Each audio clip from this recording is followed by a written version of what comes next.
Good morning. Happy Thursday. You've got Colin Adler-Ruane and Angie Lauritsen from Nebraska for Us. We are hopping on this morning to talk about a vote that could begin today. There is a budget resolution that Republicans in the House have released. It's a long process. There's a lot of moving parts that go into this. And we do have Angie here to talk a little bit more about some of the specifics and what we do know. There are a lot of details, there are a lot of numbers. Exact timing is really anyone's guess, but we have an early idea. Yeah. So what we're kind of looking for today is the budget resolution is currently within the budget committee. So they're going to be able to debate it today and also vote on it today in that committee.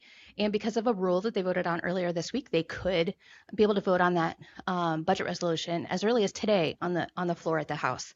And so if it does pass the House today, and then we'll move over to the Senate for a possible vote in the Senate next week, which in the Senate, there's so many more steps, so many other different procedures that they have to go through. So that'll be a much more extended process once it goes over to if it goes over to the Senate, if it passes the committee today, if it passes the floor before they head home today. So here's what we know. And this is the numbers that they put out last night. So it's $95 billion. And so this is reconciliation 3.0. They've done two others already in this past during this Congress. And so of that $95 billion package, $10 billion is saved over for this SAVE Act, which is that voter identification act that they've been trying to pass for a very long time. 12 billion is going towards farm aid. And that's in a nod to know that the war in Iran, tariffs have been really awful for our farmers. Here's this Band-Aid, and that could hopefully try to get some additional votes for this budget resolution today. The majority of it, $60 billion, is for Defense Department costs related to the war with Iran. So this is like an approval of that war, which is grossly unpopular for Americans.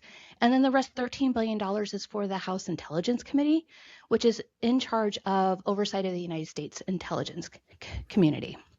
So that's where the $95 billion comes from. As a reminder, none of this is helping with cost of living. None of this is helping with groceries, with gas, with energy, utility bills, helping people be able to thrive within our communities. None of this is for that.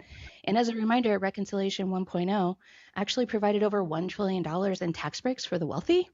That was offset by cuts to Medicaid and SNAP, and it also added $4 trillion to our federal debt.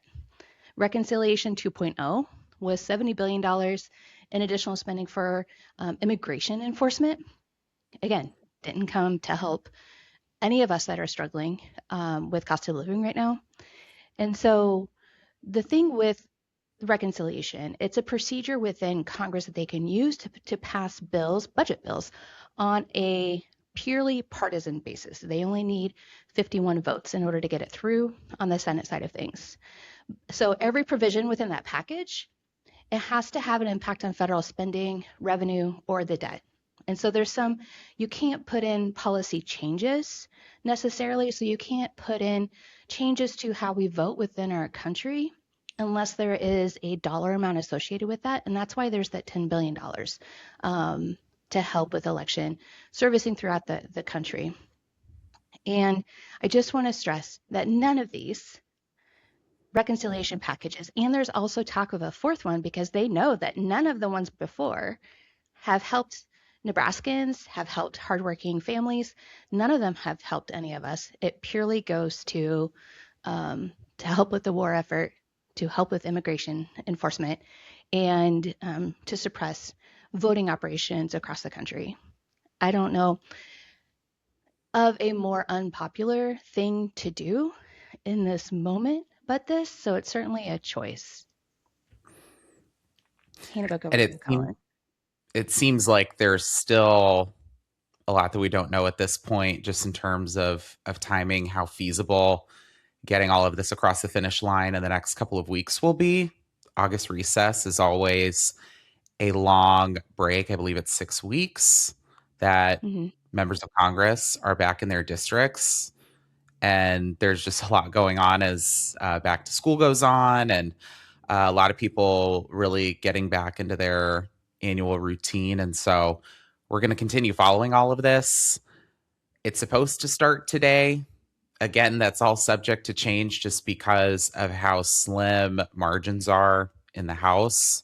There are a lot of members who uh, kind of gum up the works when it comes to even procedural processes. So we'll keep an eye on everything, see really what happens next. Of course, the big thing and a theme we've been talking about the last couple of years, and one thing that will still kind of remain true is that the cost of living is too high for a lot of people, and they've been looking for meaningful relief. Based on what we've heard from members of the community, they're not really getting it right now. And so it will be interesting to see not only how this legislation is received, if it even passes, which is still up in the air. It's really early right now, but we'll keep tracking all of this, keep an eye on everything, and make sure to provide those updates when we get them. Again, this is Colin and Angie with Nebraska for Us. Thank you for taking the time to tune in this morning to get a little bit of an update on what's going on in Congress. We'll continue to track the latest developments. Have a great day.